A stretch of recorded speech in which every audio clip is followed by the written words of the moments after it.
सूरह मायदा की इब्तिदा में ही एक खूबसूरत बात जानते हैं।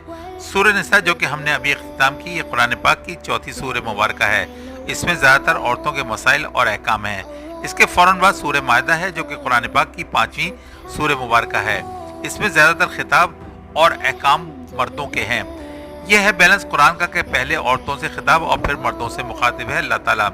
मायदा के मायने खाने या दस्तरखान के होते हैं। ये बात काबिल जिक्र है कि सूरह मायदा में जितने अहकाम मौजूद हैं वो फाइनल हैं शरीयत मोहम्मद में। मुफस्सरीन का इरशाद है कि इस सूरत की पहली आयत का पहला ही जुमला ऐसा जामे है कि इस पर हज़ारों सफ़ात लिखे जा सकते हैं।